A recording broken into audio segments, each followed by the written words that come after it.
Hi, and welcome to this alternative format edition of the Vininspo podcast with me, Ed Merrison. These alt-format episodes are a departure from the usual one-on-one interviews with a more educational bent, definitely whiny, but I hope without losing entertainment value.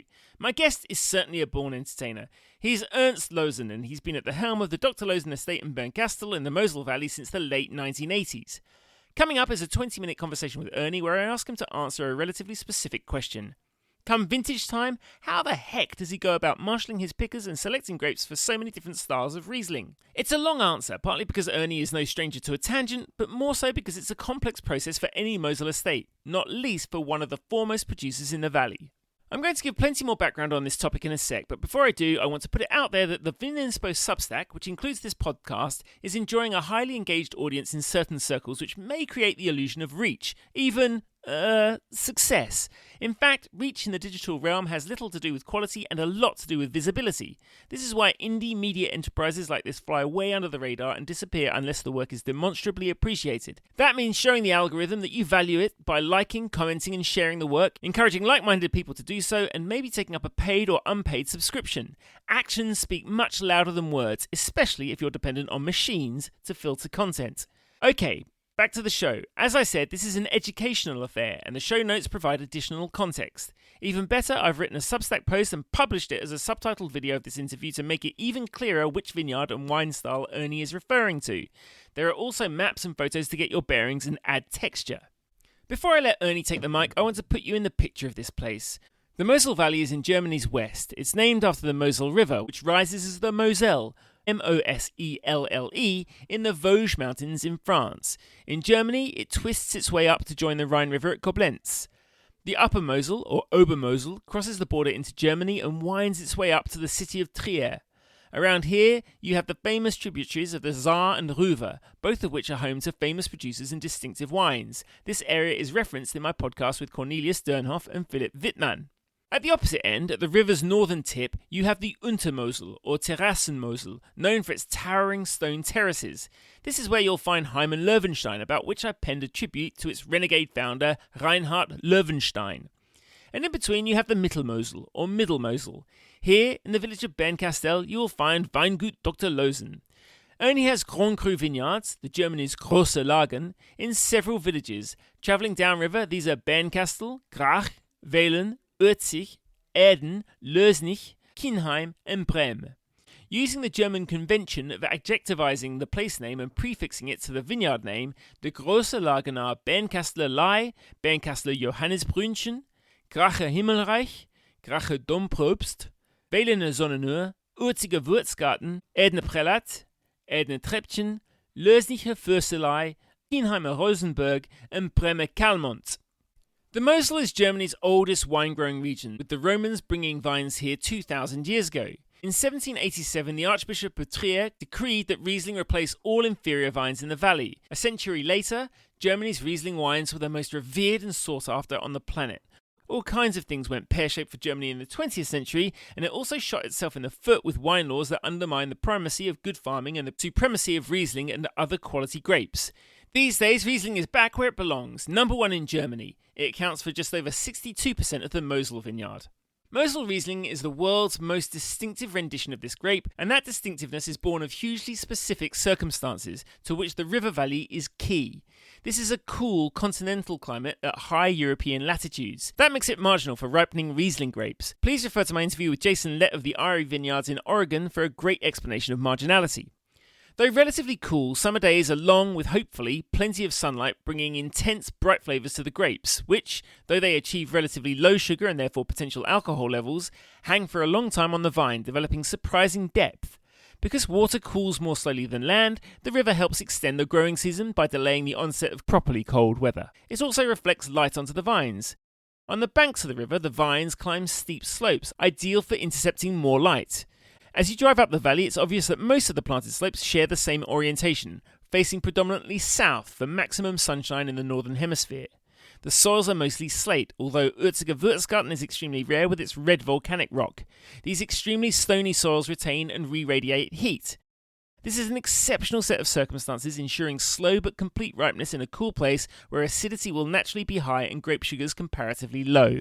The steep, stony slopes are not conducive to machinery, and hand harvesting is a key Mosel custom that Erni and I discuss, selecting grapes for different styles of wine. Another factor giving rise to strict selection is Botrytis cinerea, or noble rot. Humidity from the river gives rise to misty autumn mornings where the fungus begins to attack the grapes, puncturing the skins and causing water loss, thus concentrating flavours, sugars and acids. So long as the grapes stay otherwise healthy, with warm, stable afternoons to dry them out, this can reap benefits and is the key to nobly sweet wines such as Tokai in Hungary and Sauternes in France. This brings us to the point of this interview. The Mosel Valley is the wine region that most fully exploits the full Prädikat system. So called because the style of wine is predicated on a minimum must weight, that is to say the amount of sugar in the must at the time of harvest, measured in degrees Oechsler, the Prädikat system spans 6 categories. Starting with the lightest style, Kabinett, the other 5 Prädikats, in ascending order of minimum must weight, i.e. ripeness, are Spätlese, Auslese, Eiswein, Beerenauslese, BA for short, and Trockenbeerenauslese, or TBA. Note that Kabinett, Spätlese and Auslese can all be dry, therefore the amount of alcohol and residual sweetness in these wines varies according to the winemaker's aims. Beerenauslese and Eiswein have the same minimum must weight and are always sweet. The former relies on botrytis to concentrate its sugars, the latter is harvested when fully frozen. This removes water from the equation when the grapes are pressed, yielding extremely high must weights. Highly rare, expensive Trockenbeerenauslese is made from the highest quality, totally shriveled, botrytized berries. The other style we talk about is the GGs, or Großes Gewächsweins. A GG is the top dry wine from a grand-cru vineyard, Große Lager, produced by a member of the VDP.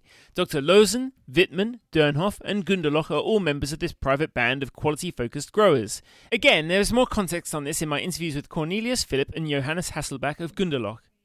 I've also cut a 6-minute video included in the Substack post in which Erni talks about the terroir of 3 of his GGs, Vellener Sonnenur, Urziger Würzgarten and Erdner Treppchen. It's highly illuminating and not as dry as it sounds, I promise. Finally, Erni mentions some of the estate's wine-growing preferences here, such as excluding botrytis-affected grapes from the Kabinett, Spätlese and GG wines. The estate's Kabinett and Spätlese wines always have residual sweetness.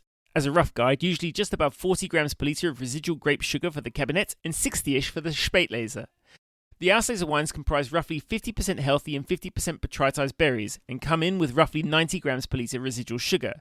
Remember though that such wines have extremely high acidity to balance this. If it isn't already obvious, Erni is something of a maverick and he produces a couple of subgenres of GG that sort of shouldn't exist. These are dry Grand Cru wines with extra aging in barrel and bottle before release, and they're labelled GG Reserve and GG Hommage. And with that, here was the burning question I wanted to put to Erni about how the hell they get all this done. You've got pickers picking at different times, wines for Kabinett, Spätlese, Auslese, potentially Beerenauslese, Eiswein, Trockenbeerenauslese, but also different plots, different elevations, even actually different exposures, because obviously those cliffs are not just south-facing, they kind of undulate and curve around the bends. So from a point of view of someone like Dr. Loosen, where you vinify a lot of different things, both Prädikats and vineyards. Could you sort of give an idea of how you go about organising the picking and selection of different plots, parcels, vineyards and villages across those Prädikats? What is that process like? Yeah, that is a very complex process. You can believe we have 11 villages, in all the villages. In all the 11 villages, we have grand crus, grand cru vineyards. That means where we have and want to do GGs, Then we also stick and believe very much, especially for the Mosel, in the traditional Prädikat system, which is the not dry, which is with some high acidity, fruity, the beautiful balance between sweetness and acidity, which we can do very much easier as the Rhine River, where everything is much riper. And I think a fruity style wine like a Kabinett or Spätlese, even an Auslese, works only with residual sweetness if the acidity is high, because otherwise it's flabby. So the Mosel can still do it, but that means you have to do every morning with a crew of 50 pickers, you have to do the decision where we start, the whole harvest, when we start the harvest, and where we go. And that is a pretty complex decision, We get also from the salespeople a certain demand. They said, we need every year at least, say, 30,000 bottles of Wählner Sonderkabinett. And we need so much Tröpfchen Cabinet. The higher qualities, Auslese, Bernkastel, domaine, we pick as it comes, That is sometimes very little, sometimes more, because that comes out of the decision that we want to make dry wines only out of 100% healthy grape. So that means what my grandfather, and grand-grandfather, what was for them the top, they had been selecting these botrytis, this bit they got, for their peak wines. That was the Auslese, Feinste Auslese, Bärenauslese, and so on, With us, it looks rather like it is a leftover nowadays. So it's not what we're going for. We're going for high-end dry wine, beautiful, racy. Also here, cabinet, I don't want to have any botrytis with it, I want the racy style as it used to be 30 years ago.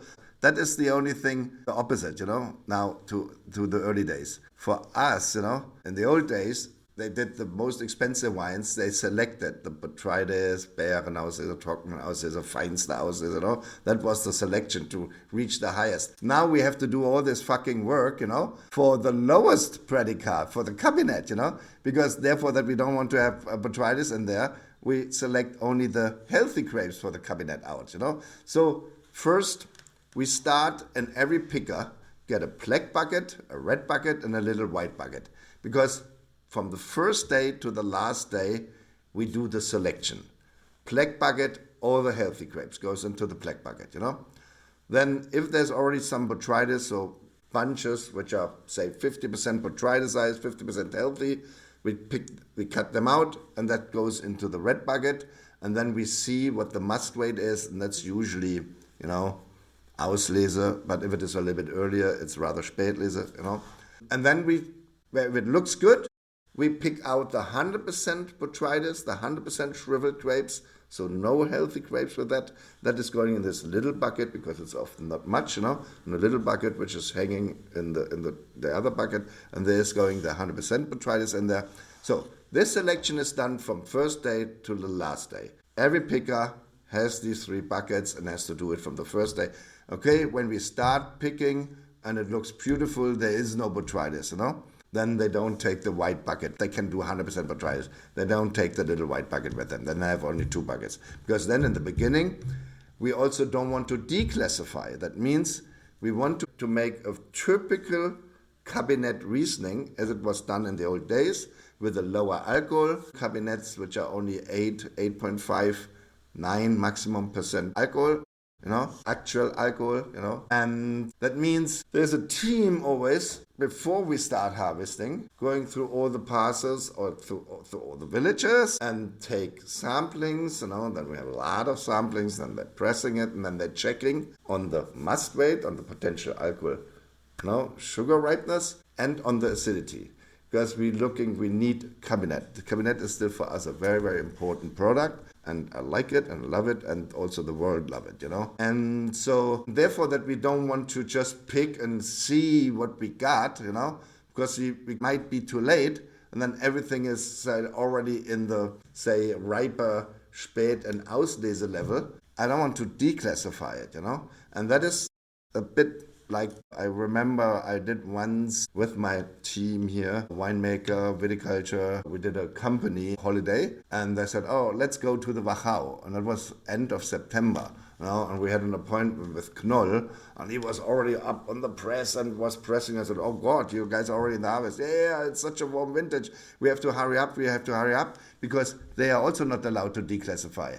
And the same with him. What's cabinet in the old days is with them now Steinfeder, up to maximum 11.5 alcohol, the dry wine. And he said, oh, I have to hurry up because for me it's still a very important product, the Steinfeder, But I'm not allowed to get over the 11.5 alcohol because then it's Federspiel, But I need still the Steinfeder, I need still the Steinfeder, what is with that cabinet, So he had to hurry up. But we are barely allowed to declassify. So if you don't care, Barely you could declassify even the Bärenauslese to cabinet, if you like, Yeah. But that makes no sense, because if you have certain categories of wine, cabinet, Spätlese, Auslese, then they should also represent the style of this Prädikat. And I think we had been far too long. And it started in the end of the 90s, in the early 2000s. They all declassified like crazy, They didn't look at it, And that often all the cabinets have been big, rich, fat, declassified Auslesers, But sorry, I think Alsace have been going through this problem too, because you didn't know anymore, is an Alsatian now dry or is it lower or higher in alcohol, So you never knew in these days what you get when you open an Alsatian wine. And that was very annoying to a lot of people. And that's the reason I always said, no. A cabinet is traditionally a wine which is light, refreshing, high acidity, low in alcohol, this racy mineral-driven acidity balanced with residual sweetness. And I don't want to have a big Ausleser declassified to cabinet. And that's the reason you have to look to the vineyards, and you know what you're selling, So we are a bit driven also by the salespeople, So they say, okay, then we go out, we're taking the samples, and then more and more, we are also in the same kind of situation now, like when we visited in these days Emmerich Knoll, and we see, suddenly it is already, close to 80 Oechsle, which is about 10 potential alcohol, 10.5. That is the maximum we want to see with cabinet. So we rush out, and then we go to all these vineyards where we get our cabinet, and then said, okay, let's go now. Which parcels in the Wildener Sonnenuhr gives us now exactly what we're looking for our cabinet, And so we go out there, But then we have the other vineyards too, But we don't do in every vineyard cabinet. But we do Erni cabinet, Wildener, Uerziger, Bernkastel, and crus, At least these 5 villages we shoot out first. But sometimes in other vintages where you see already early botrytis, we don't want to have this botrytis growing too fast and overtaking the whole bunches, So then often we go out even earlier before we pick the cabinet and take all the botrytis out. So it means then we do a whole week and take only botrytis out, to ensure that they don't ruin too much of the fruit for the cabinet, So it depends on the vintage, But you can say we're looking first for ensuring our cabinet, what we need here. Because with the GGs, here we want to have at least minimum with harvest, say 11.5 potential alcohol sugar ripeness. This comes always later. Usually later. Well, we had also years which was very warm, and you have been going out to certain very steep vineyards or very exposed vineyards where you get an earlier ripeness. That even in the Wildener Sonnenuhr you have higher elevated Wildener Sonnenuhrs and lower elevated Wildener. That can be that the higher elevated Wildener Sonnenuhr, that is then where we get the cabinet, and the lower one is already too high for cabinet. But then we leave the lower one and say, okay, then we leave it until we get some GGs, So, it is basically every morning, 50 people staying there, and 3 vineyard managers, are discussing. And sometimes I'm there too, and the winemaker is also on the phone. And everybody, the winemaker says, this, I need this and this, I said, how does it look like there? And then every vineyard manager has another idea. I think we should go to the Domprops today. And the other one said, let's finish the Wildener Sonnenuhr where we had been yesterday. And then the other one says, but we didn't have anything yet insured in Erni Treppchen, Great, thanks you, it would be easier if everybody would be on the same page, Yeah. And obviously the GG parcels are all old vines, old ungrafted vines. Yeah, so exactly. Are they very consistent parcels? Here we always look for the GGs, Basically this whole parcels, are reserved for the GG. This on GG reserve and GG homage, and so what we all have, And so that's true. The old parcels are definitely, and then automatically, therefore we take the botrytis out in these parcels. Here is usually also, these are the parcels where automatically the Ausleser are coming from, and the Bernkastel, and so because we take all the botrytis out here, so that automatically creates then the Auslese and Bernkastel and if possible TBA, yeah. But we don't have everywhere these uncrafted wines, but we do, for example, in Rosenberg, Lösnischer Försterlei, which are all GG grand-cru vineyards, but these are not uncrafted. But we have also certain parcels, the top parcels, the original parcels of this grand-cru, which we reserve for our GGs. Yeah, and just as an example then, how many times might you pick Vininspo, for example, in a vintage? What's not a crazy number of times to pick for different selections? Question, because we don't do everything at once, because the Wählner Sonnenuhr is now something like 12 parcels, So that means we usually finish a parcel, or try to finish it. So that if we don't finish it today and we have, let's say, 3 hours left, it depends if we had all cabinet in there, and we want cabinet, then we go the next day in the morning for the remaining 3 hours and take the rest. That we have this vineyard insured for cabinet, But then we have to go the next day to another grand-cru vineyard or Würzgarten or Treppchen, because if we do everything, if we would only staying in the Wählner Sonnenuhr for 1 week, then we miss the cabinet in Würzgarten and Treppchen and Quaremmerei. And the time frame gets shorter and shorter for the cabinet if you don't want to declassify. Other people say, I don't care. No, let's declassify. It's easy, So it is often only 7 days, which we have time to get the cabinet as we want to have it, So that means these 7 days, we are more or less every day in a different vineyard, So that means we start, say, in the Bernkastel one day, and here we do GG and basically only cabinet, So that is for us a designated grand-cru vineyard, because it's getting so difficult. I can't do it everywhere anymore because the time frame is too small. And if you have 50 pickers, you can do only, if it works very well with the 50 pickers, you can do 1.5 hectare a day, And so that means if I need 30,000 bottles, say, of cabinet, I need at least 2 days or 3 days in Wählner Sonnenuhr to pick my cabinet, I can do it I need 2 days for Bernkastel.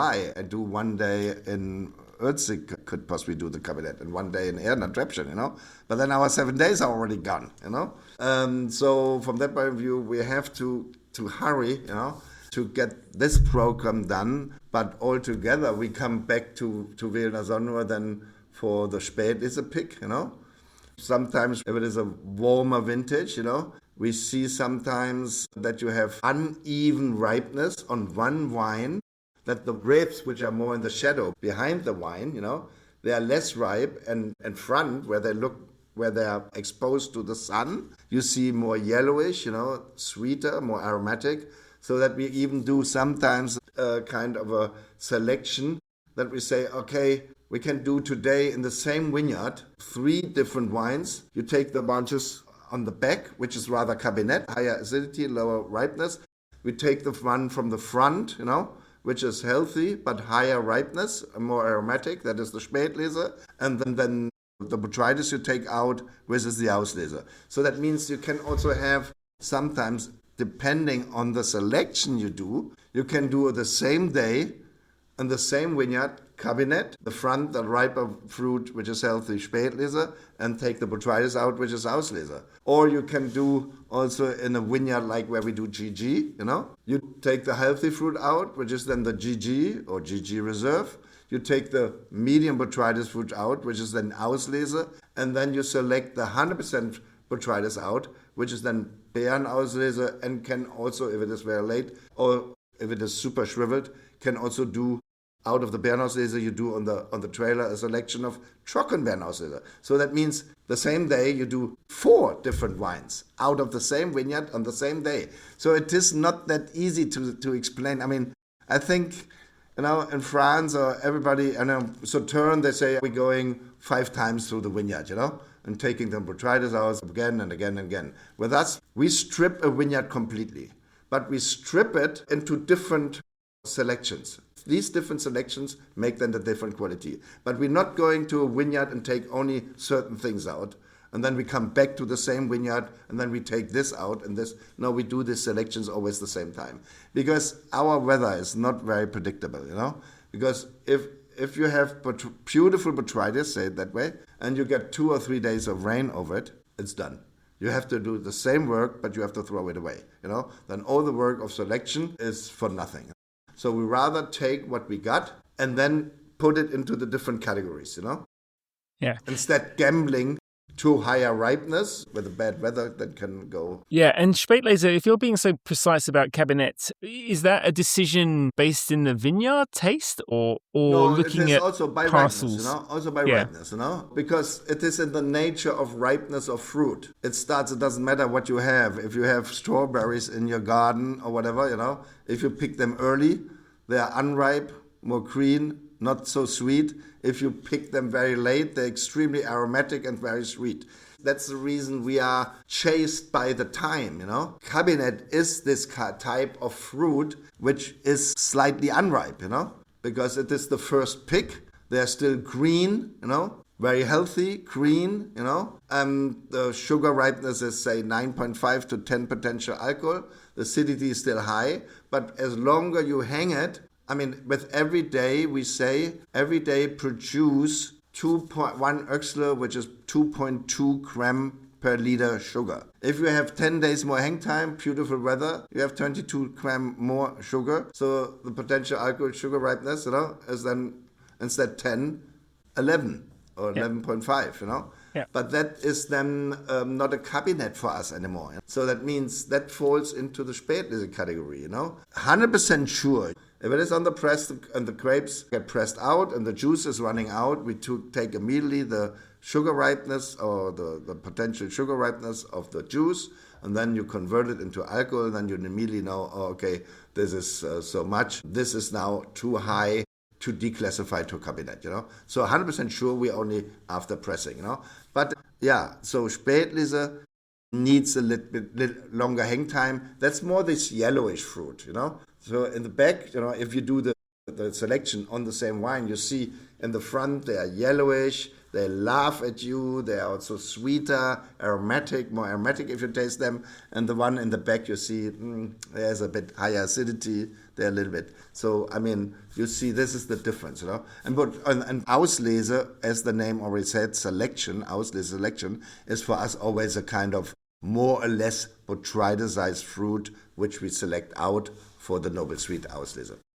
So when you're selecting out the totally botrytis-sized fruit for Bernkastel potentially, and you're picking it out before you want to, but you're doing the selection because you're there picking up and stuff. So that just goes into a cool room, does it, and waits for the wine to be completed? Well, it depends how much. Yeah, if it is only a few buckets, then we, then we put it in. If we have an old press, for my great-grandfather, where we can also press only, say, 100 liters so easily, So if the amount is enough, we rather press it as leaving the fruit in the, for 2-3 days or 4 days, it's no problem.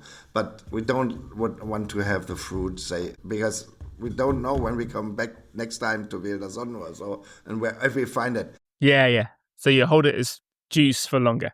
Yeah, we if it is possible, we rather press it, And the early botrytis, sure. We see it, the early botrytis, it's not as high in the sugar concentration, but the early botrytis always, sure, because you start to concentrate cabinet fruit early, So you get not the extremely high sugar concentration, but you get a fantastic acidity. And that makes for me the much better Bernkastel and Trockenbernkastel, the early stuff, because you get this, with this high sweetness, Yeah, so that sort of light, ethereal. And that, I think, is for me sometimes a problem with the Sauterne, They're lacking the acidity, They have this kind of oily sweetness and high alcohol, but they're lacking on the acidity. And this early botrytis has this high acidity and makes the Bernkastel super elegant. You don't taste these 120 gram residual sweetness at all. You would never think that this is such a sweet wine because you have this fantastic high acidity. But if you concentrate, say, a very ripe fruit, then you get very high sugar, concentration, but you're often lacking on the acidity. So from that point of view, for me, we like to have the early botrytis, because if I have early botrytis from the Wildener Sonnenur, and later when I go in for the GG into the Wildener Sonnenur, then I have much riper fruit, which was concentrated.